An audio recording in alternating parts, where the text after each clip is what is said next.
Welcome to Something to Talk About. We are at King's Restaurant, of course. This is our home for Something to Talk About.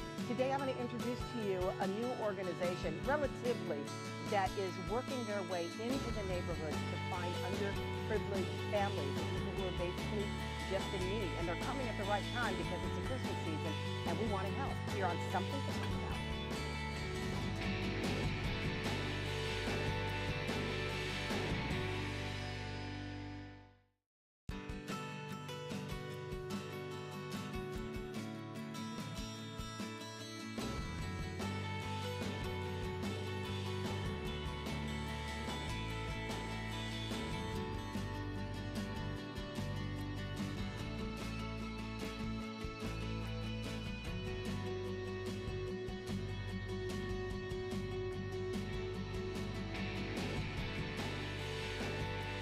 And as we said, it is the holiday season and a time for giving back today on Something to Talk About. Let me introduce to you a couple of ladies, actually a tag team of sisters that are merging their efforts together. Sergeant Liz Flickinger from the Guam Police Department.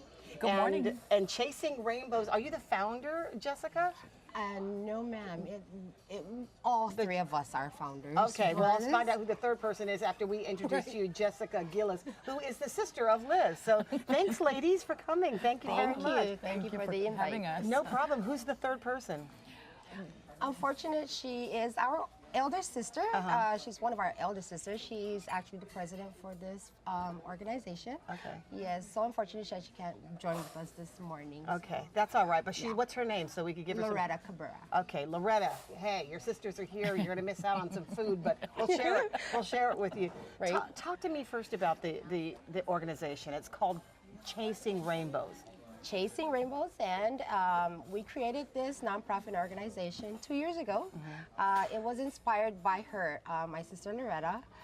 She is a cancer survivor, and she was inspired by these families that she knew was always struggling for support, whether it's clothing, maybe for kids, like for their schools. It kind of like touched her heart so much where she came up to us and she goes, hey, you want to open up, let's try. Let's try and help families. People, and yeah. we're like, okay. So we tried it and we're like, oh, it's really good. I mean, I love it. I'm touched by it. I'm still here. Yeah. We want to make sure that we expose ourselves more into the community so that... So what do? You identify underprivileged families, Yes, and ma'am. then give them whatever it is that they think that they need at the Yes. time, like what? Like resources, whatever resources that oh, they your breakfast need. is coming. Sorry. Sure. Sure, bring it over, Okay. because I I am hungry. Kathy. Appreciate that. And some side eggs over here. I'm sorry. You can Thank go. you so much. Here's some eggs for you, girl. Yay.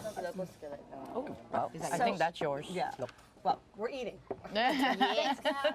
So, whatever it is, the need that they have is what you do. You provide the need. Yes, ma'am. How do you do that? I mean, do you raise money? Yes, we do. We do raise funds, and we also get donations from the community. Oh, okay. Yes, and we look for those that are in pretty much, of course, in great shape, so that we can give them out to the community. So you that just need. collect goods, Yes, no ma'am. matter We do. whatever it is. Yes. What is it there that it seems to be the most need? Is it money? Is it, or do you actually give money? Clothing. No, we don't provide money. What we do is we try to find resources that will meet their needs. Yeah. So if they were if they were needing with money, we would try to find another way so that instead of giving them money, we would help them maybe get clothing for their children for their schools. Yes, yeah. Translate it into what the need Yes, is. or Okay. we'll make like starter kits, what we call starter kits. We'll put some educational materials for the kids if that's what they need. We'll help find them uniforms, things like that. How do they contact you? And how do you find them, or how do they find you? Well, we did expose ourselves pretty much on Facebook right now because we just established 2 years ago.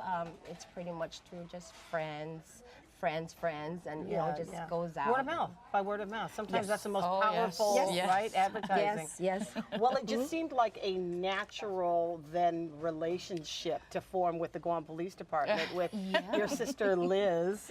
So you've been part of the organization, but you guys, had you gotten together your efforts with the police department and with the? Yes, actually, based on my experience, coming across children who are, you know, underprivileged, coming across victims of crime, the homeless people.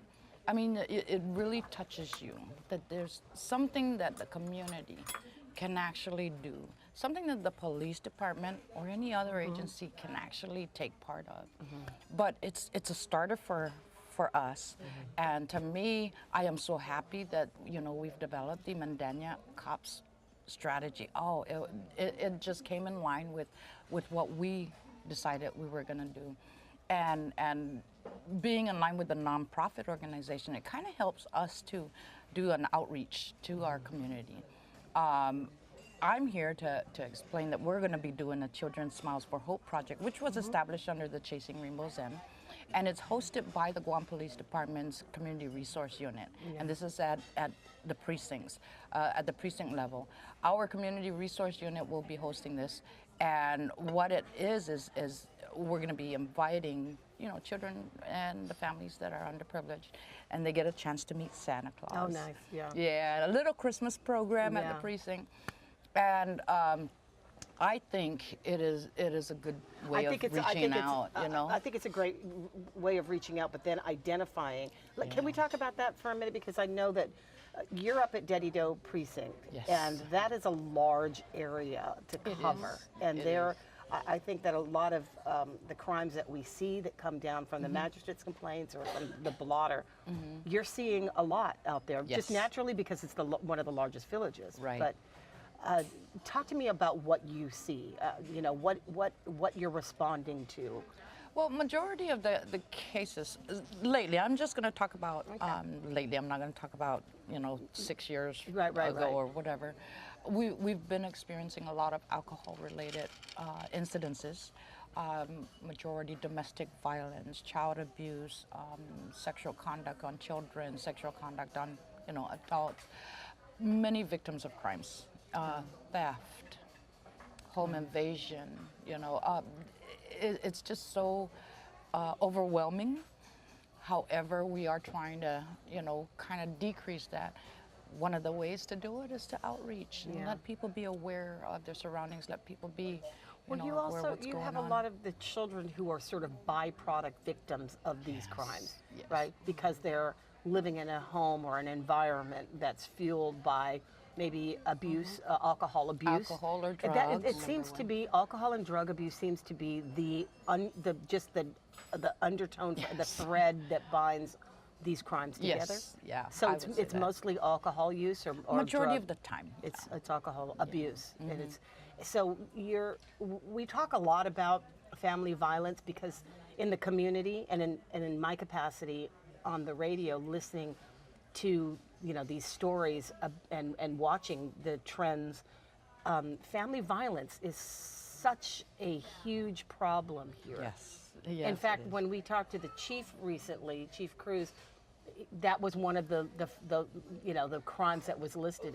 as the most responded to crime reported. Yes. And so when you walk into a situation, you're walking into a sometimes alcohol-fueled situation, right? Yes, and it makes it a lot harder for us. Yeah, it makes it harder for you to try to control the scene. What happens to the, you know, when you see these children, you recognize these children that are also in this home when you're responding? When responding to these particular cases, it comes on a case-by-case basis. You know, sometimes the children get involved in, you know, these things. They're crying. You know, what do you do? I mean, as a police officer, you're like, okay, I have to maintain my standards. I have to, you know, maintain and think about the law. What do we do? However, there's also Well, you're a the woman, heart- and heart are you a part of mother it as well? is harder. take these It's children, harder, yeah. talk to them, see what how we can help them, and instead of always calling, okay, let's get CPS involved, let's get all the other agencies involved. Is there a way that we can actually reach out to these children and see if we can give the resources instead of scaring them with, okay, CPS is going to come and take you, or call the police and the police is going to come and take you. Those are kind of the things that they talk to children about. The parents always threaten. You don't need to threaten these children. They need to learn and know that somebody's going to be out there. So you're for like them. the bad guy. The police is the bad guy. So when they Yeah. show up, children are naturally afraid because Yes, you've been the bad guy. they're Yeah. afraid. They're coming to take them away. Yes, And that's unfortunate. Yeah. yeah. So how do you talk to these children and say, look, trust us. We're going to help you out. When all they've learned all their life, majority of their life, is if you're bad, we're going to call the police. The police is not always the answer. It's how you communicate with your children. Yeah. How they will take that information. When you say the police is bad, the children are going to look at the police and say they're bad. Are you also finding that there are parents who actually, I've heard this story before, and it was an old case years and years ago about a drug bust, and the police were telling me that the children were also taught to lie to protect whatever criminal activity was taken as mostly drugs. Right. And so the kids were taught to lie to the police. And so they were interviewing small children who were clearly telling a lie about the activity in the house to protect their parents, or because they fear the parents were going to. I think majority of it would be the fear, because they're going to be there. We're not going to be there 24 hours with them. They're going to go back to their parents, and what are the repercussions? And that's just normal children, thinking. That's the psychology, is, if I say this, and everybody's gone, what's going to happen to me? Yeah. Wow, that's the last thing we need is to silence these children. We want these children to come out, and say what they feel. Say if they believe something is wrong, say something. That's the hardest thing to get them to do. Well, we are talking about a collaboration between sisters and the work that they do, and I think it's pretty cool to keep it in the family. I want to take a real quick break here, and when we come back, we'll talk about the event that's coming up, outreach for underprivileged families here on Guam. We'll be right back.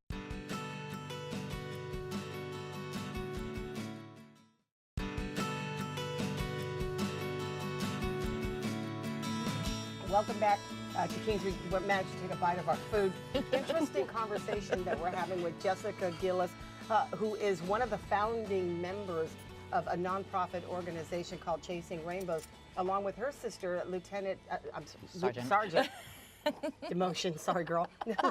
Sergeant Liz Fliginger from the Guam Police Department, the Dedido Precinct, which is a large precinct that handles a lot of crime, I'm sure, up on the northern side. Do you have an event which I'm really all about? These kind of outreach programs that go into the community and they're directly dealing with the people. That to me is an untouched layer. I think of our government sometimes we tend to operate from up here, and the victims and the recipients and the stakeholders are here, and there's very little connection. Are you finding that in your experience? Yes, I do. That's why we have this this program that it helps reach out to the community, and when the community hears us, we pretty much just work not so much on our own, but independent of the yes. resources of the government, right? Yeah. Everything that you do is the way that you guys think is the best way to respond to the problem. Because we do our very best not to let people come to us. We want to go to them too. So that's how we can communicate. So do you we just go out? Do you just go to community centers? Do you go to the mayor's offices? Yes. Is that all around the island, or just Dedido at the moment? Well, we did the southern last year. We're going to try to hit pretty much all. all the islands. Yes. All of the villages in the Yes. island. Yeah, it's a lot of work. It is, Yeah. but it's something that we feel that we can, help. If these people can hear, know about us, hear us, they're going to know that, okay, there is, this organization that's out there that's really, really putting their foot down to help us. Yeah. And it'll be better. Yes. Well, I mean, the can more, feel like you it's said, growing. it's word of mouth. Yeah. So let's just get to the Smile for Hope event. Oh, the Children's This Smiles is for Hope, on yes. December 23rd. Yes. And you're going to have how many kids? How Oh. many?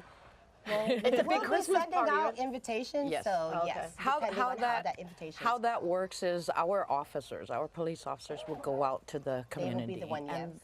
because they have firsthand, knowledge, they respond, and they would know who are the underprivileged, or who are the ones who really need help, or who are the ones that don't enjoy the season, Right. the holiday season. They will be giving that family an invitation to come to the precinct. Oh. And what happens is when they come to the precinct, it's like a little Christmas program hosted by the police officers. Are you guys going to perform? We're going to sing Christmas Yeah, carols. That's cool. All right. And our community resource officers will be doing some safety tips for the holidays to the children and, of course, the parents. And we give out gifts. So it's when you are responding to certain calls, complaints, that's when you officers at their discretion Can see if can they're see and really, identify yeah. that maybe this is a family. But then again, it's just not always responding. Yeah. It would be you Just can what be, if they're out on patrol and they see, I see, and they yeah. see, that, hey, you know what, these, and our officers have so much heart. They will be like, oh man, Sarge. Yes, sometimes they This- come on and they tell us, What like, about "Oh, this?" Should we try to help this family? It looks like they need some shoes. We will prepare starter kits for them. That's They pretty would call- cool they would because let us know. that's a It's real, actually going out there. yeah, really it's raw. a first line of defense, really. I mean, if you see it where it's happening, and you're right in it. Yes. I understand that, like our Lease shelters, they have other nonprofit organizations donating to the program, which is fine. I love it. I Right. mean, honestly. But what we're trying to do is something a little bit more different. Reach out to the ones who don't have that resource, and we can refer them. We can, we have resources on our end that we can say, okay, go here. Let me help you get to where you need to go. Especially when they feel like they're being not rejected, but they feel like they're not being helped enough. Yeah. Yes. That's a what helpless. we That's a want. helpless Yes. feeling. Yeah. Oh yeah, and that hurts. Yeah, it does. Smile for Hope. That's cool. So the event is on the 23rd. It's sort of an invitation. Families will be coming to the Jetty precinct, precinct. yes. And you'll have Santa Claus there. Yes. Are you guys giving them gifts? Do you Yes, give gifts? and as a matter of fact, we're still accepting donations.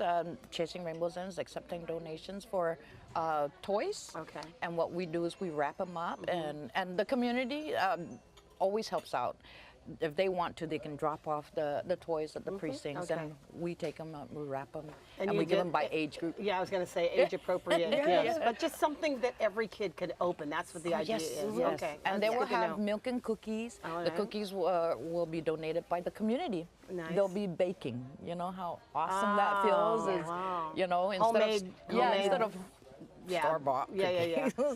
Homemade cookies cookies. are awesome. Okay. And we're hoping that we can get the pint-sized milk for the children. Okay. that Who's the is source for that? We cookies could and milk. probably put some pressure on them. Foremost. Anyway, so the event is on the 23rd. Is that a It's a Saturday? Saturday. Oh, okay. It's a Saturday in the afternoon. Actually, it's 10 o'clock in the morning. All right. And Santa Claus will be And then there. it'll run towards like maybe 12, 1 o'clock. It depends on if the children don't want to leave. Yeah, We're yeah. not going to go home now. I think it's a good idea that you have police officers that are going to be out Oh, there it's to, gonna be you know, awesome, I to think. to Give out the let invitations. I kind of sort of diffuse, these The kids, feelings of yeah, feelings of fear. of apprehension and Yeah. fear that police officers are bad people. What now after this though? Do you have other events that you want to put together? Eventually, you said you'll be in contact with all of the village mayors to let them know that you're there. Well, from what we have discussed and what we've been doing actually is when people give us donations of clothing and no one, claims it, nobody wants it or whatever, what we do is, for example, a t-shirt. They give us lots of t-shirts. If we give them to our victims assistance unit for, our victims of crime, whoever needs it. If it's unclaimed for a long time, like let's say 2-3 months and still sitting there, what we do is we cut them up and we make pillows out of them. And the pillows go out to the homeless, go out to the children who, victims of crime or neglected children, whatever the case may be. We have pillows for them to, lay their head on. It's just, people are struggling in life. And there's a lot of resources out there that are available, but it's not within reach. If people don't know how to reach, they're never going to get there. So you have to go and find them. Well, that's one of my biggest project that I want to later on, maybe by next year. I do want to help the homeless people.